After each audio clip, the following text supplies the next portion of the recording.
നമസ്കാരം. ഏതാണ്ട് 490 ആശുപത്രികളിലായിരുന്നു കഴിഞ്ഞ 3 മാസം മുമ്പ് UN സമരം പ്രഖ്യാപിച്ചത്. അതിൽ 488 ആശുപത്രികളും സമരം ഒത്തുതീർത്തു. കുറഞ്ഞത് 6000 രൂപ വീതം എല്ലാ ആശുപത്രികളും നഴ്സുമാരുടെ ശമ്പളവിൽ വർധനമുണ്ടാക്കി. എന്നാൽ തൃശ്ശൂർ രൂപതയുടെ ഉടമസ്ഥാവകാശത്തിലുള്ള ജൂബിലി ആശുപത്രി മാത്രം അതിന് വഴങ്ങിയില്ല. ജൂബിലിക്ക് കൂട്ടായി CMI സഭയുടെ നിയന്ത്രണത്തിലുള്ള അമല ആശുപത്രിയും നഴ്സുമാരെ കേൾക്കാൻ ഒരുക്കമായില്ല. നഴ്സുമാരെ കേൾക്കുന്നില്ല എന്ന് മാത്രമല്ല, അവരെ അപമാനിച്ചുകൊണ്ട്, അവരെ ജിഹാദികളാക്കി ചിത്രീകരിച്ചുകൊണ്ട് പച്ചക്കള്ളങ്ങൾ പ്രചരിപ്പിച്ചു. അവരെ പിന്തുണച്ചതിന്റെ പേരിൽ എൻ്റെ കുടുംബത്തിലുള്ളവരെ പോലും അധിക്ഷേപിച്ചുകൊണ്ട് തൃശ്ശൂർ രൂപതയുടെ സൈബർ ഗുണ്ടകൾ രംഗത്തിറങ്ങി. അമല ജൂബിലി മാനേജ്മെന്റ് പ്രതിനിധികളോട് സംസാരിക്കുമ്പോൾ ഞങ്ങൾക്കിത് തീർക്കാൻ താല്പര്യമുണ്ട്, പക്ഷെ ബിഷപ്പ് വെറും നേഴ്സുമാരോട് സംസാരിക്കാനോ ചർച്ച ചെയ്യാനോ ഒരുക്കമല്ല. നേഴ്സുമാർ അങ്ങനെ വിളയണ്ട എന്ന നിലപാടെടുത്തിരിക്കുന്നു. ബിഷപ്പിന്റെ പിടിവാശിക്ക് മുമ്പിൽ എന്തു ചെയ്യുമെന്ന നിലപാടാണ് എടുക്കുന്നത്. ഇതോടുകൂടി നേഴ്സുമാർ സമരം ശക്തമാക്കുന്നു. ഇന്നലെ സമരത്തിൽ ഏർപ്പെടുന്ന നേഴ്സുമാരുടെ കുടുംബമേളയിൽ പങ്കെടുക്കാൻ ഞാൻ തൃശ്ശൂർക്ക് പോയിരുന്നു. വളരെ സങ്കടത്തോടു കൂടിയായിരുന്നു ഞാൻ ഇന്നലെ അവിടെ സംസാരിച്ചത്. ഞാനൊരു സഭാ വിമതനല്ല. സഭാ നേതൃത്വത്തെ വെല്ലുവിളിക്കുന്നതും സഭയുടെ ആചാരങ്ങൾക്കെതിരെ ശബ്ദമുയർത്തുന്നതും ഉചിതമല്ല എന്ന് വിശ്വസിക്കുന്ന ആളാണ് ഞാൻ. സഭയെ തിരുത്തേണ്ട ബാധ്യത പോലും വിശ്വാസികൾക്കില്ല. അതിനുള്ള വിവേകം സഭയ്ക്കുണ്ട് എന്ന് കരുതുകയും കൃത്യമായി വിശ്വാസമനുസരിച്ച് ജീവിക്കുകയും ചെയ്യുന്ന ആൾ. എന്നിട്ടും ജീവിതത്തിൽ ആദ്യമായി തിരിപ്പട്ടം കിട്ടിയ ഒരു ബിഷപ്പിനെതിരെ സംസാരിക്കേണ്ടി വന്നു. തൃശ്ശൂർ രൂപതാധ്യക്ഷൻ മാർ ആൻഡ്രൂസ് താഴത്തിന്റെ പിടിവാശിയും ഈഗോയും പാവപ്പെട്ട നേഴ്സുമാരെ വെയിലും മഴയും കൊള്ളിക്കുന്നത് കണ്ട് സഹിക്കാനാവാത്തത് കൊണ്ടാണ് എനിക്ക് മാർ താഴത്തിന് വേണ്ടി നേഴ്സുമാരോട് ക്ഷമ ചോദിക്കേണ്ടി വന്നത്. അത്ര ഹൃദയഭേദകമാണ് അവരുടെ അവസ്ഥ. പച്ചക്കള്ളം പറയുക മാത്രമല്ല, ഇവരുടെയൊക്കെ കുടുംബം തകർക്കാൻ പോലും ബിഷപ്പ് ആൻഡ്രൂസ് താഴ നേതൃത്വത്തിൽ ശ്രമം നടക്കുന്നു. ഒരു കത്തോലിക്ക വിശ്വാസം എന്ന നിലയിൽ, സഭാ നേതൃത്വത്തെ ആദരിക്കുന്ന ഒരു മതവിശ്വാസി എന്ന നിലയിൽ എന്നെ സംബന്ധിച്ചിടത്തോളം ഇത് അംഗീകരിക്കാനോ സഹിക്കാനോ കഴിയില്ല. അതുകൊണ്ട് വളരെ വേദനയോടെയാണ് ഞാൻ മാർ ആൻഡ്രൂസ് താഴത്തിനെ ഇന്നലെ കഠിനമായ ഭാഷയിൽ വിമർശിച്ചത്. ഇന്നലെ തൃശ്ശൂരിൽ നടന്ന സമ്മേളനത്തിൽ വെച്ച് ഞാൻ നടത്തിയ ആ പ്രസംഗം പ്രിയപ്പെട്ട പ്രേക്ഷകർ കേൾക്കുക. ഞാൻ സഭാവിരോധിയായല്ല, സഭാസ്നേഹിയായാണ് മാർ ആൻഡ്രൂസ് താഴത്തിനോട് ചില തിരുത്തലുകൾക്ക് അപേക്ഷിച്ചത്.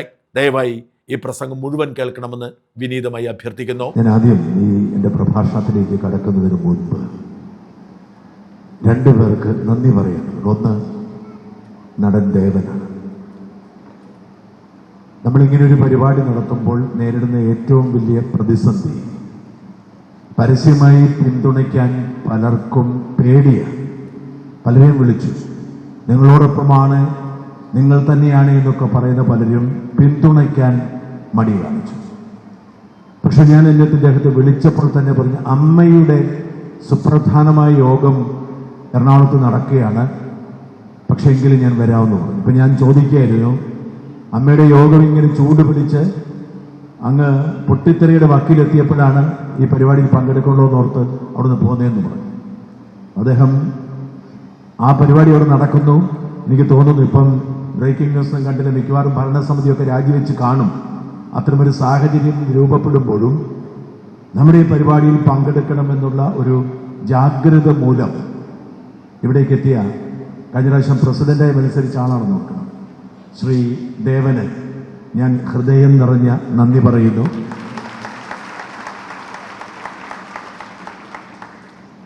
രണ്ടാമത്തെ നന്ദി ജാസ്മിനാണ്. എനിക്കൊരു വിസ്മയമായി മനുഷ്യൻ എപ്പോഴും അനുഭവപ്പെടും. ഇന്നിപ്പോ നിങ്ങളോട് ഇത്ര ആവേശത്തോടുകൂടി സംസാരിക്കുമ്പോൾ അദ്ദേഹത്തിന്റെ ഷുഗർ ലെവൽ ഏതാണ്ട് 400 അടുത്തെത്തിയിരിക്കുകയാണ്. കാരണം വെളിയിൽ നിന്ന് ഭക്ഷണം കഴിച്ച അപ്പം ഷുഗർ ലെവൽ ഉയരും. അത് വളരെ ശ്രദ്ധിച്ചാണ് കഴിക്കുന്നത്. എന്നിട്ടും ഇന്ന് രാവിലെ ബ്രേക്ക്ഫാസ്റ്റും ഉച്ചയ്ക്ക് ഭക്ഷണവും കഴിച്ചപ്പോഴത്തേക്കും ഷുഗർ ലെവൽ കൂടി. അത്ര ജാഗ്രതയോടെ ആരോഗ്യസ്ഥിതിയെ കൈകാര്യം ചെയ്യേണ്ട ഒരു മനുഷ്യൻ ഇങ്ങനെ ഓടി നടന്ന് ഈ നേഴ്സുമാരുടെ സങ്കടങ്ങൾ തീർക്കാൻ വേണ്ടി പ്രയത്നിക്കുമ്പോൾ അദ്ദേഹം അപമാനിക്കപ്പെടുന്നു എന്നുള്ള ഒരു സാഹചര്യമാണ് ഏറ്റവും അധികം വേദന ഉണ്ടാക്കുന്നത്. എനിക്കതുപോലെ ഈ ജൂൺ മാസം അമേരിക്കയിലെ ഒരു പ്രോഗ്രാം അദ്ദേഹത്തിന് ഉണ്ടായിരുന്നു, പോവേണ്ടതാണ്. പക്ഷെ പോയില്ല. കാരണം നേഴ്സുമാരുടെ സമരം ഇവിടെ നടക്കുമ്പോൾ അമേരിക്കയിൽ സംഘടനാ കാര്യത്തിന് പോയാൽ പോലും തെറ്റായതുകൊണ്ട് അദ്ദേഹം അത് മാറ്റിവെച്ചു. ഇന്നിപ്പോ ഈ അനാരോഗ്യം വെളിയിൽ കാണിക്കാതെ, ഞാനിത് നേരിട്ട് അനുഭവിച്ചത് മന്ത്രിയെ കാണാൻ വേണ്ടി എത്തിയപ്പോൾ എൻ്റെ വീട്ടിൽ താമസിച്ചപ്പോൾ ഉണ്ടായ അനുഭവം പോലെ ഞാനത് വീഡിയോ ചെയ്തു. ജാസ്മിന്റെ ഈ ഡെഡിക്കേഷന് നന്ദി പറയാതിരിക്കാൻ നിവൃത്തിയില്ലാത്തതുകൊണ്ട് ഞാൻ നമുക്കെല്ലാവർക്കും വേണ്ടി ജാസ്മിനോട് നന്ദി പറയുന്നു.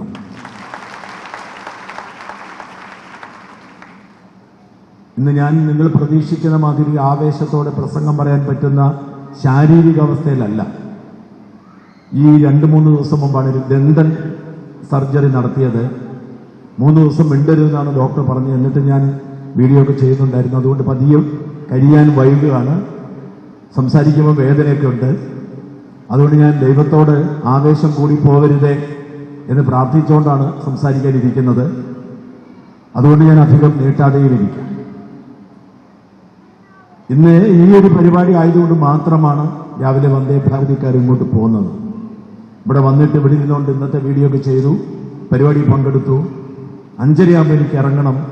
വന്ദേ ഭാരത് 6 മണിക്കാണ്. ഈ പരിപാടിക്ക് വേണ്ടി മാത്രം വന്നു. വന്ദേ ഭാരത് വൈകി ലേറ്റാണോ നോക്കാം. ഞാൻ ഇന്നിവിടെ സംസാരിക്കാൻ ആഗ്രഹിക്കുന്നത്, എനിക്കറിയാം നമുക്കിടയിൽ അമര ആശുപത്രിയുടെയും ജൂബിലി ആശുപത്രിയുടെയും ചാരന്മാരുണ്ടാവുമെന്ന് എനിക്കറിയാം. അവരുണ്ടാവണം എന്നാണ് ഞാൻ ആഗ്രഹിക്കുന്നത്. നമ്മൾ പറയുന്നത് അതേപടി എത്തിച്ചു കൊടുക്കണമെങ്കിൽ അവരുണ്ടാവും എന്ന പ്രാർത്ഥനയിൽ ഞാൻ സംസാരിച്ചു തുടങ്ങി. ഞാനൊരു കത്തോലിക്ക വിശ്വാസി, അതും അമലയും രാജഗിരിയും ഒക്കെ പ്രാതിനിധ്യം ചെയ്യുന്ന സീറോ മലബാർ സഭയിലെ ഒരു വിശ്വാസിയാണ്. അത് പേരിന് വേണ്ടിയോ എന്റെ ജന്മം കൊണ്ടോ ലഭിച്ച ഒരു വിശ്വാസമല്ല. അടിയുറച്ച വിശ്വാസിയാണ്. എത്ര തിരക്കുണ്ടെങ്കിലും ഞായറാഴ്ച ദിവസം പള്ളിയിൽ പോകണമെന്ന് വാശിയുള്ള ഒരാളാണ്. മക്കളെ സൺഡേ സ്കൂളിൽ വിട്ട് പഠിപ്പിക്കുന്ന ആളാണ്. പള്ളിക്ക് കൊടുക്കാനുള്ളതൊക്കെ പള്ളിക്ക് കൊടുക്കണമെന്ന് വാശിയുള്ള ആളാണ്. എന്നുവെച്ചാൽ നമുക്ക് വേണമെങ്കിൽ ഒരു ടിപ്പിക്കൽ സത്യക്രിസ്ത്യാനി എന്ന് വിളിക്കാം. എന്ന് മാത്രമല്ല, എല്ലാ പള്ളികളിലും സഭാപിതാക്കന്മാരെ വെല്ലുവിളിക്കുകയും വൈദികരെ തിരുത്താൻ ശ്രമിക്കുകയൊക്കെ ചെയ്യുന്ന വളരെ ജാഗ്രതയുള്ള ഒരു വിശ്വാസ സമൂഹമുണ്ട്. കുറച്ചുപേരെ കാണത്തുള്ളൂ. മഹാഭൂരിപക്ഷം പേരും അവർ നടത്തട്ടെ, സമയമുള്ളവരും അച്ഛന്മാരും മെത്രാന്മാരും ഒക്കെ നടത്തട്ടെ, നമുക്ക് നമ്മുടെ വിഹിതം കൊടുത്താൽ മതി എന്ന് വിശ്വസിക്കുന്ന ഭൂരിപക്ഷം പേരും. വളരെ കുറച്ചുപേരേ ഉള്ളൂ പള്ളിയെ തിരുത്തുന്നവര്. ഞാൻ ആ തിരുത്തുന്ന കൂട്ടത്തിലല്ല. അച്ഛന്മാരൊക്കെ അങ്ങ് നടത്തട്ടെ, നമുക്ക് പള്ളിയിലൊക്കെ പോയി കുർബാനയൊക്കെ കണ്ട് സത്യക്രിസ്ത്യാനിയായിട്ട് ജീവിച്ചാൽ മതി എന്ന് വിശ്വസിക്കുന്ന ആളാണ് ഞാൻ. ഇതുവരെ ഒരു അച്ഛനെയും തിരുത്താൻ പോയിട്ടില്ല. ഞാനിതുവരെ ഒരു പള്ളിയും തിരുത്താൻ പോയിട്ടില്ല. അത് അവരുടെ വഴി, എനിക്ക് എന്റെ വഴി. എനിക്ക് എന്റെ വിശ്വാസമുണ്ട്. ആ വിശ്വാസത്തിന്റെ ഭാഗമാണ് എന്റെ സഭാജീവിതം. അതുകൊണ്ട് കൂടുതൽ അടുക്കണ്ട. മാത്രമല്ല, എന്റെ ഒരു ജീവിതാനുഭവം, ദീർഘകാലത്തെ മാധ്യമ പ്രവർത്തന ജീവിതത്തിലെ ഞാൻ കണ്ടിട്ടുള്ളതും പരിചയപ്പെട്ടിട്ടുള്ളതായ ഒരുമാതിരിപ്പെട്ട മനുഷ്യരൊക്കെ അഴിമതിക്കാരാണ്. ഒരുമാതിരിപ്പെട്ട മനുഷ്യരൊക്കെ സ്വാർത്ഥരാണ്. അതിന് അവിടുന്നോ ഇവിടുന്നോ ലെഫ്റ്റെന്നോ റൈറ്റെന്നൊന്നും ഇല്ല. പണം എന്ന് പറയുന്നതിനെ, ആ പ്രലോഭനത്തെ, അധികാരം എന്ന പ്രലോഭനത്തെ അതിജീവിക്കാൻ പ്രയാസമുള്ളവരാണ് ഞാൻ കണ്ടിട്ടുള്ള ഒരുമാതിരിപ്പെട്ട എല്ലാവരും. വളരെ ജാസ്മിനെ പോലെ വളരെ കുറച്ചുപേരെ മാത്രമേ ഞാൻ അതിനപ്പുറത്തേക്ക് കണ്ടിട്ടുള്ളൂ. ഞാനിത് ഇങ്ങോട്ട് വന്നപ്പോൾ പറയുകയായിരുന്നു, ഒരു ഉദാഹരണം ജാസ്മിൻ, ഞാൻ ഇവിടെ പറയുന്നില്ല. അഴിമതിയുടെ ഒരു ഭീകരമായ വ്യാപ്തി അത്രയും ശക്തമാണ്. ഈ ഒരു കാലഘട്ടത്തിൽ നമുക്ക് ചെയ്യാനുള്ള പണി ചെയ്തു പോവുക, മറ്റുള്ളവരൊക്കെ ചെയ്യട്ടെന്ന് ഒരു പരിധി വരെ വിശ്വാസ ജീവിതത്തിൽ ഞാൻ എടുത്തിരിക്കുന്ന നിലപാട്. പക്ഷേ എല്ലാത്തിനും ഒരു പരിധിയില്ല. അളമുട്ടിയാൽ ചേരയും കടിക്കും എന്ന് പറയുന്ന ഒരു സാഹചര്യം രൂപപ്പെടുമ്പോൾ പ്രതികരിക്കാതിരിക്കാൻ പ്രയാസമാണ്. ഒരു മെത്രാൻ അല്ലെങ്കിൽ ഒരു അച്ഛൻ അവർക്ക് തിരുപ്പട്ടം കിട്ടുന്നത് വഴി അവർ ക്രിമിനൽ വാസനയുള്ളവരാണെങ്കിൽ കൂടി അവരോടൊരു ആദരവ് പുലർത്തണമെന്ന് വിശ്വസിക്കുന്ന അന്ധവിശ്വാസികളുടെ കൂടെ തന്നെയാണ് ഞാൻ. ഒരു തിരുപ്പട്ടമൊക്കെ ഉണ്ട്, അതിനൊരു ശക്തിയുണ്ട്. അപ്പൊ നമ്മൾ അവരെ പോയി തിരുത്താൻ പോയി പണി മേടിക്കണ്ട എന്ന വിശ്വാസം എനിക്കുണ്ട്. ഞാൻ അതുകൊണ്ട് ഇതുവരെ ഒരു മെത്രാനെതിരെയും ഒരച്ഛനെതിരെയും ഞാൻ പെണ്ണുപിടിക്കാൻ പോയി പോലീസ് കേസൊക്കെ ആവുന്ന അച്ഛന്മാർക്കെതിരെ ഞാൻ പറഞ്ഞിട്ടുണ്ട്. അങ്ങനത്തെ ഈ ക്രിമിനൽ കേസിൽ പെട്ടിട്ടുള്ള വൈദികർക്കെതിരെ റോബിൻ വടക്കഞ്ചേരി പറഞ്ഞു, അദ്ദേഹത്തിനെയൊക്കെ ജയിലിലാക്കാൻ ഗണ്യമായി പങ്കുവഹിച്ചിട്ടുണ്ട്. അല്ലാതെ വിശ്വാസപരമായ കാര്യങ്ങളോടും മറ്റു കാര്യങ്ങളോടൊന്നും തർക്കിക്കാറില്ല. പക്ഷെ UNA-യുമായി ബന്ധപ്പെട്ട് സജീവമായി ഇടപെട്ട് വരുമ്പോൾ എന്നെ വേദനിപ്പിക്കുന്ന ഒരു സംഗതി, എനിക്ക് ബഹുമാനനായ തൃശൂർ രൂപതാ മെത്രാൻ മാർ ആൻഡ്രൂസ് താഴത്ത് പിതാവിനെ കണ്ണിൽ ചോരയില്ലാതെ വിമർശിക്കേണ്ടി വരുന്നു എന്നതാണ്. ഞാൻ ആദ്യമായിട്ടാണ് ഒരു മെത്രാനെ, ഒരു വിശ്വാസി എന്ന നിലയിൽ ആദ്യമായിട്ടാണ് ഒരു മെത്രാനെ ഞാൻ വിമർശിക്കുന്നത്. വിമർശിക്കുകയാണെങ്കിൽ പിന്നെ പേരെടുത്ത് തന്നെ പറയണമെന്നാണ് എന്റെ വിശ്വാസം. പിന്നെ അവിടെ ഇവിടെ തൊടാതെ പറയരുതെന്ന്. കഴിഞ്ഞ 10 വർഷക്കാലം പിണറായി വിജയൻ എന്ന് പറയുന്ന ഒരു ഏകാധിപതിക്കെതിരെ, സ്വേച്ഛാധിപതിക്കെതിരെ, അഴിമതിക്കാരനെതിരെ, സ്വജനപക്ഷപാതിക്കെതിരെ, ധാർഷ്ട്യക്കാരനെതിരെ, ജനദ്രോഹിക്കെതിരെ നിർഭയം പോരാടിയ ഒരു മാധ്യമ പ്രവർത്തകനാണ് ഞാൻ. ഒരുപാട് അതിന് പേരിൽ അനുഭവിച്ചിട്ടുണ്ട്. ഒരുപാട് എന്റെ ശബ്ദം അടപ്പിക്കാൻ ശ്രമിച്ചിട്ടുണ്ട്. ഞാൻ അങ്ങനെ ഒരു തീരുമാനമെടുത്തതും അങ്ങനെ ഒരു പോരാട്ടം നയിച്ചതും എനിക്ക് കമ്മ്യൂണിസ്റ്റ് പാർട്ടി ഇല്ലാതായി പോവരുത് എന്ന ആഗ്രഹമുള്ളതുകൊണ്ട്, ഞാനൊരു നല്ല കമ്മ്യൂണിസ്റ്റുകാരനായതുകൊണ്ടാണ്. ഇത് പറയുമ്പോൾ ചിലരെങ്കിലും എന്നെ തിരുത്താൻ ശ്രമിക്കും. അതെങ്ങനെയാണോ നല്ല കമ്മ്യൂണിസ്റ്റുകാരൊന്നും നല്ലതല്ല. അത് നമ്മുടെ പ്രായോഗിക അനുഭവത്തിൽ കമ്മ്യൂണിസ്റ്റ് സാമ്പത്തിക ശാസ്ത്രം പരാജയപ്പെട്ട സാമ്പത്തിക ശാസ്ത്രമാണ്. സമ്പൂർണ്ണമായി പരാജയപ്പെട്ട ഒരു സാമ്പത്തിക ശാസ്ത്രമാണ് കമ്മ്യൂണിസ്റ്റ്. അവർ സ്വപ്നം കാണുമ്പോൾ നടക്കില്ല. ഞാൻ 10ാം ക്ലാസ്സിലൊക്കെ പഠിക്കുമ്പോൾ വിപ്ലവം വരുമെന്ന് ആത്മാർത്ഥമായി വിശ്വസിച്ചിരുന്ന ആളാണ്. പക്ഷെ ഇപ്പൊ എനിക്കറിയാം, ഇപ്പോഴല്ല, വകതിരിവുണ്ടായപ്പോൾ എനിക്ക് മനസ്സിലായി ഇതൊക്കെ തട്ടിപ്പാണ്. പക്ഷെ എന്നാൽ പോലും വിപ്ലവം വരും, മനുഷ്യരൊക്കെ തുല്യരാവണം, എല്ലാവരും സമന്മാരായി ജീവിക്കണമെന്ന് ആഗ്രഹിക്കുന്ന, അതിനുവേണ്ടി കമ്മ്യൂണിസ്റ്റ് പാർട്ടിയിൽ പ്രവർത്തിക്കുന്ന ലക്ഷക്കണക്കിന് പ്രവർത്തകരുണ്ട്. അവർ സത്യസന്ധരാണ്. ആ സത്യസന്ധരായ പ്രവർത്തകരെ വേദനിപ്പിക്കുകയും അവരുടെ വിയർപ്പിന്റെയും ചോരയുടെയും രുചി അനുഭവിച്ച് സ്വന്തം മകളെയും മകനെയും തീറ്റിപ്പോറ്റുകയും നാടിന്റെ സ്വത്ത് മുഴുവൻ കട്ടുമുടുക്കുകയും ചെയ്ത ഒരു ദുഷ്ടനെ പുറത്തിറക്കുക എന്നത് ധർമ്മത്തിന്റെ ഉത്തരവാദിത്തമാണെന്ന് തിരിച്ചറിഞ്ഞപ്പോഴാണ് ആ പോരാട്ടത്തിനിറങ്ങിയത്. 10 വർഷം കഴിഞ്ഞപ്പോൾ ആ ധാർഷ്ട്യക്കാരന് എന്ത് പറ്റിയെന്ന് നിങ്ങൾക്കൊക്കെ അറിയാം. എന്റെ പോരാട്ടവും ഞാൻ പറയുന്നില്ല. എന്നെ പോലെ ആയിരക്കണക്കിന് പേരുടെ നിശബ്ദമായ ശബ്ദമാണ് ഈ വലിയ ദുരന്തത്തിനും തിരിച്ചടിക്കും വീഴ്ചയ്ക്കും കാരണം. ഇപ്പോഴും അദ്ദേഹത്തിന് വീഴ്ച സമ്മതിക്കുന്നില്ല എന്നതാണ് ഏറ്റവും ഖേദകരം. അത് ആത്മാർത്ഥമായി അത്തരമൊരു പോരാട്ടം നടത്താനിറങ്ങിയത്, അതിനുവേണ്ടി ജയിലിൽ പോകാൻ ഒരുങ്ങിയത്, അതിനുവേണ്ടി ഒളിവിൽ പോവേണ്ടി വന്നത്, അതിനുവേണ്ടി വലിയ നഷ്ടങ്ങൾ സഹിക്കേണ്ടി വന്നത് ധർമ്മ പരിപാലനം എന്ന ഒരു ഉത്തരവാദിത്വം ഏറ്റെടുത്തുകൊണ്ടാണ്. ഞാനിത് ഇത്രയും ദീർഘമായി പറഞ്ഞത് മറ്റൊന്നുകൊണ്ടുമല്ല. എവിടെയാണോ ഒരു മനുഷ്യൻ അധികാര കസേരയിൽ ഇരിക്കുമ്പോൾ അവന്റെ നിലമറക്കുന്നത്, അധികാരമോഹിയാകുന്നത്, അഹങ്കാരിയാവുന്നത്, ചുറ്റിനുമിരിക്കുന്നവരെ പുച്ഛിക്കുന്നത്, ധാർഷ്ട്യത്തിലേക്ക് പോകുന്നത്, അത് ചൂണ്ടിക്കാണിക്കുമ്പോൾ തിരുത്താൻ തയ്യാറാകാതെ വന്നാൽ എന്താണ് അയാൾക്ക് സംഭവിക്കുന്നത് എന്നതിന് തെളിവാണ് പിണറായിയുടെ ജീവിച്ചിരിക്കുന്ന ജീവിതോദാഹരണം. ഇത് തന്നെയാണ് തൃശ്ശൂരിന്റെ മണ്ണിൽ നിന്നുകൊണ്ട് ഞാൻ ആദരിക്കുന്ന, ഞാൻ വിശ്വസിക്കുന്ന കത്തോലിക്കാ സഭയുടെ തൃശ്ശൂർ രൂപതയുടെ പരമാധ്യക്ഷനായിരിക്കുന്ന മാർ ആൻഡ്രൂസ് താഴത്തിനോടും എനിക്ക് പറയാനുള്ളത്, പിതാവേ, അങ്ങിരിക്കുന്ന കസേര എന്നെ പോലെയുള്ള ലക്ഷക്കണക്കിന് വിശ്വാസികളുടെ ചോരയുടെയും വിയർപ്പിന്റെയും മണമാണ്. ആ കസേരയിൽ അങ്ങിരിക്കുമ്പോൾ, അങ്ങയുടെ കൈവിരലിൽ ഞങ്ങൾ ആത്മാർത്ഥതയോടെ മുട്ടുമ്പോൾ ഞങ്ങൾ കരുതുന്നത് ഈ കൈവിരൽ, ഈ കാൽപാദങ്ങൾ, ഈ കൈപ്പാദങ്ങൾ അത് പാവപ്പെട്ട വിശ്വാസികളുടെ കണ്ണുനീര് തുടയ്ക്കാൻ ഉപയോഗിക്കുന്നുണ്ട്. ഈ കൈകൾ കൊണ്ട് അങ്ങ് അനുഗ്രഹിക്കാൻ പകരം ശപിച്ചാൽ, നുണക്കഥകൾ ഉണ്ടാക്കിയാൽ, വ്യാജ സ്ക്രീൻഷോട്ടുകൾ ഉണ്ടാക്കാൻ പ്രോത്സാഹിപ്പിച്ചാൽ, പച്ചക്കള്ളങ്ങൾ പ്രചരിപ്പിച്ചാൽ, വിശ്വാസികൾ എന്ന് പറയുന്ന അന്ധത ബാധിച്ച അടിമകളെ കൊണ്ട് സൈബർ യുദ്ധത്തിനിറങ്ങിയാൽ നഷ്ടപ്പെടുന്നത് ഞങ്ങൾക്കാണ്, വിശ്വാസികൾക്കാണ്.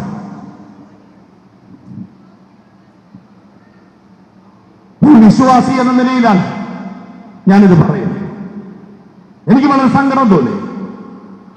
മാർ ആൻഡ്രൂസ് താഴത്തിന്റെ ഓശാനയോടുകൂടി നടക്കുന്ന ഒരു ഫേസ്ബുക്ക് പേജ്, ബെന്നി എന്ന് പറയുന്ന നിങ്ങളുടെ അമല ജൂബിലിയുടെ CEO, അതാണ് അതിന്റെ ഓപ്പറേഷൻ. അയാൾ എന്നോട് ആദ്യം പറഞ്ഞത് ഇതൊക്കെ തീർക്കാൻ എനിക്കൊരു ആഗ്രഹമുണ്ട്, പക്ഷേ പിതാവ് സമ്മതിക്കുന്നില്ലെന്നാണ്. പക്ഷെ അയാൾ എല്ലാവരോടും പലതാ പറയുന്നത്. അതായിരിക്കും ചിലപ്പോൾ ശരി.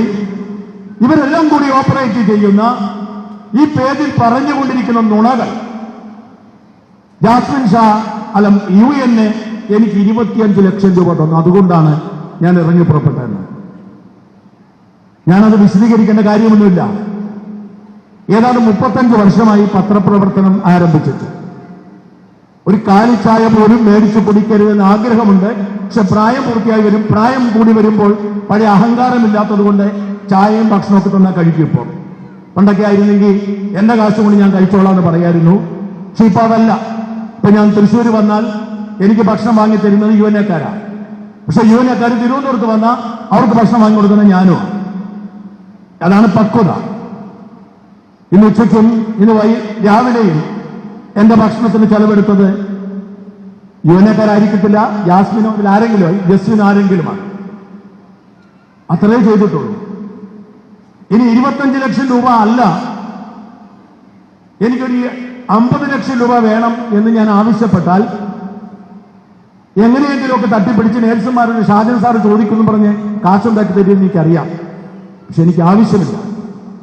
അത് നിങ്ങൾ എന്റെ സഹോദരിമാരാണ്, എന്റെ മക്കളാണ്, എന്റെ സഹോദരന്മാരാണ്, എന്റെ മക്കളാണ്. നിങ്ങളുടെ വേദന എന്റെ കൂടി വേദനയാണ്. നിങ്ങൾക്കൊപ്പം നിൽക്കണം. ഇനി മുതലാളിമാർ തരുന്ന പണം പോലും എനിക്ക് തൃശ്ശൂര് വിൽക്കുമ്പോൾ അത് പ്രത്യേകിച്ച് പറയാൻ പറ്റും. ഏറ്റവും അധികം ധനകാര്യ സ്ഥാപനങ്ങളും അതിൽ മിക്കതും തട്ടിപ്പുമായത് കേരളത്തിൽ തൃശ്ശൂരാണ്. എവിടെ തിരിഞ്ഞു നോക്കിയാലും എന്തെങ്കിലും ഒരു ഫിനാൻസ് കൂട്ടിയുള്ള സ്ഥാപനം കാണാം. അതിൽ 98% തട്ടിപ്പാണ്. 98% തട്ടിപ്പ്. ഇവിടെയല്ല ഇവർ ഭൂരിപക്ഷം തട്ടിപ്പ് നടത്തുന്നത്. ഇവിടെ ഹെഡ് ഓഫീസ് മറ്റിടത്താണ്. ഇത്തരം ധനകാര്യ സ്ഥാപനങ്ങളൊക്കെ കാട്ടിക്കൂട്ടുന്ന തട്ടിപ്പുകളെ കുറിച്ച് വാർത്ത കൊടുക്കുമ്പോൾ മിനിമം ഓഫർ 1 കോടിയാണ്. അപ്പൊ പിന്നെ ജാസ്മിൻ ഷായോട് നാട്ടുകാരോട് തെണ്ടിത്തിരിച്ച് 25 ലക്ഷം തരുന്ന കാര്യം എനിക്കില്ല. ഇതൊന്നും മാർ ആൻഡ്രൂസ് താഴത്തിന് അറിയാത്തത് കൊണ്ടായിരിക്കില്ല. ഇങ്ങനെയൊക്കെ നുണ പറഞ്ഞ് വിശ്വാസികളെ ഇളക്കി വിട്ട് മറുനാടിന് പിന്നിൽ താല്പര്യമുണ്ട് എന്ന് വരുത്തി തീർക്കുമ്പോൾ കിട്ടുന്ന ഒരു സുഖമുണ്ട്, രതിസുഖം. ആ സുഖത്തിന് വേണ്ടിയാണ്. അല്ലെങ്കിൽ ഇങ്ങനെ നുണ പറയുമോ? ജാസ്മിൻ ഷാ മുസ്ലിം സമുദായത്തിൽ ജനിച്ചുപോയി എന്നതുകൊണ്ട് ഒരൊറ്റ കാരണം കൊണ്ട് അയാൾ ജിഹാദിയാണ് എന്ന് പറയുകയും പ്രചരിപ്പിക്കുകയും ചെയ്യുന്ന കുറെ ആളുകളുണ്ട്. അത് സത്യമാണെന്ന് വിശ്വസിക്കുന്ന നിഷ്കളങ്കരായ മനുഷ്യരുണ്ട്. കത്തോലിക്ക സ്ഥാപനങ്ങളെ തെരഞ്ഞു പിടിച്ച് നശിപ്പിക്കാൻ ശ്രമിക്കുന്നതാണെന്ന് പറയുന്ന മനുഷ്യരുണ്ട്. എന്നാൽ ഇതൊക്കെ വ്യാജമാണെന്ന് ആരറിയുന്നു? ഇതൊക്കെ വ്യാജമാണെന്ന് തിരിച്ചറിഞ്ഞ് പ്രതികരിക്കുമ്പോൾ ഇവർ നുണക്കഥകൾ പറയുന്നു. എനിക്ക് സമയപരിമിതി ഉള്ളതുകൊണ്ട് ഞാൻ വിശദാംശങ്ങളിലേക്ക് പോകുന്നില്ല. ജൂബിലിയുടെയും അമലയുടെയും കാര്യത്തിലേക്ക് വരാം. നിങ്ങൾ 97 ദിവസമായി സമരത്തിലാണ്. നിങ്ങളുടെ നിരാശ എനിക്കറിയാം. ഞാൻ നിങ്ങളോട് ക്ഷമ ചോദിക്കുന്നു, ഖേദം പ്രകടിപ്പിക്കുന്നു. ഞാൻ വിശ്വസിക്കുന്ന കത്തോലിക്ക സഭയുടെ ഒരു പിതാവിന്റെ, ഒരു മെത്രാന്റെ ധാർഷ്ട്യത്തിന് നിങ്ങൾ ഇരയായി മഴയും വെയിലും കൊണ്ട് ഇവിടെ കഴിയേണ്ടി വന്നതിൽ ഞാൻ ആ പിതാവിന് വേണ്ടി നിങ്ങളോട് മാപ്പ് ചോദിക്കുന്നു. പക്ഷേ നിങ്ങളുടെ വേദനയും യാതനയും ദൈവം കേൾക്കാതിരിക്കില്ല. ഒരു സംശയവും വേണ്ട. ഞാൻ ഇങ്ങോട്ട് വരുമ്പോ അമലയിരിക്കുന്ന പഞ്ചായത്ത് പ്രസിഡന്റ് അനിലടക്കൻ എന്റെ അടുത്ത സുഹൃത്താണ്. സത്യം പറഞ്ഞ അനിൽ പഞ്ചായത്ത് പ്രസിഡന്റ് ആയി എന്ന് എന്റെ ശ്രദ്ധയിൽപ്പെട്ടില്ലായിരുന്നു.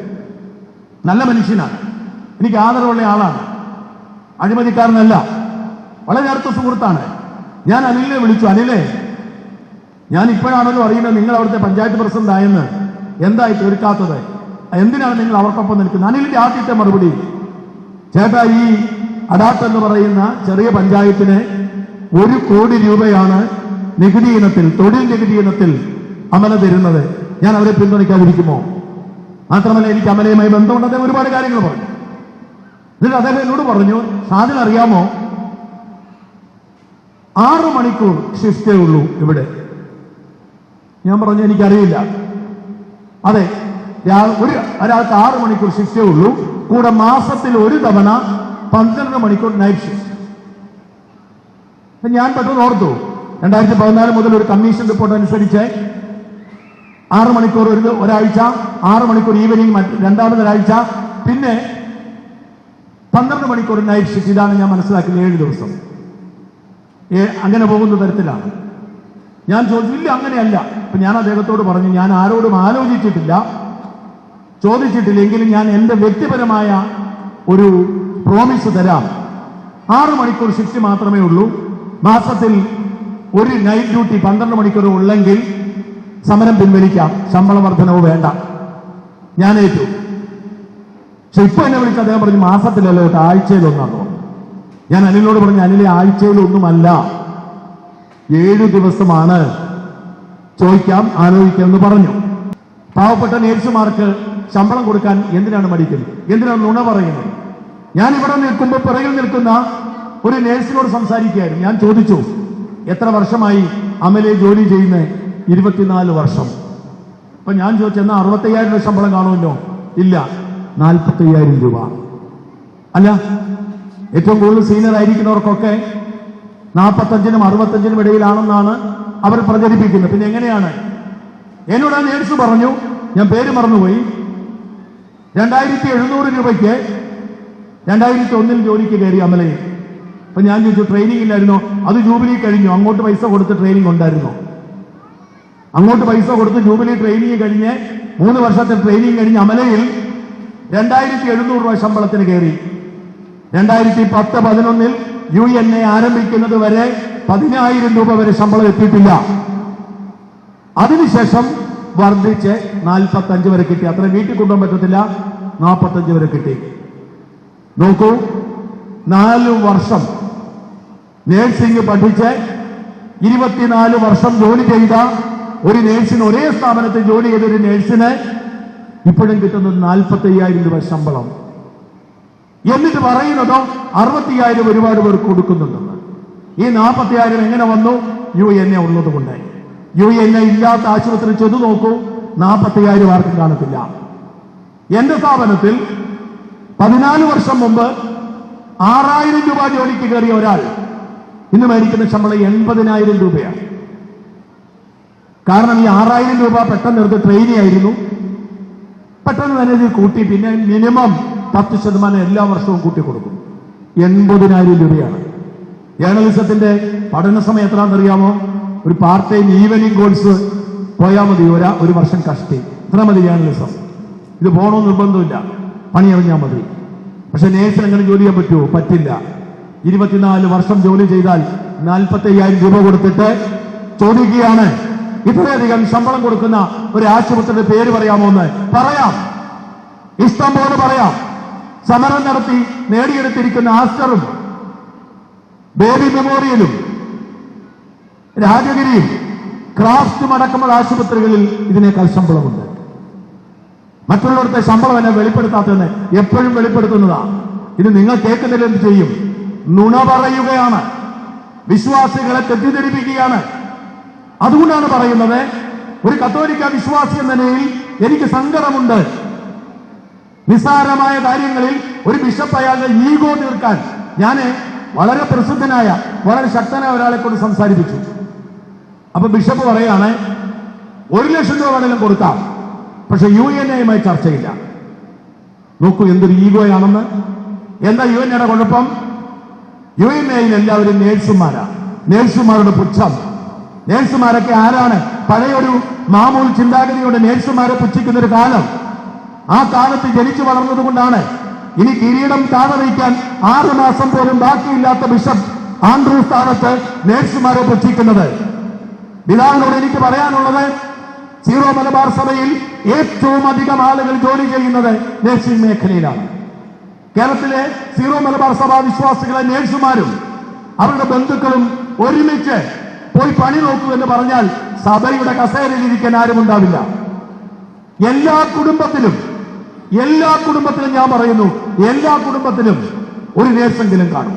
നേഴ്സില്ലാത്ത ഒരു കുടുംബവും സീറോ മലബാർ സഭയിലില്ല.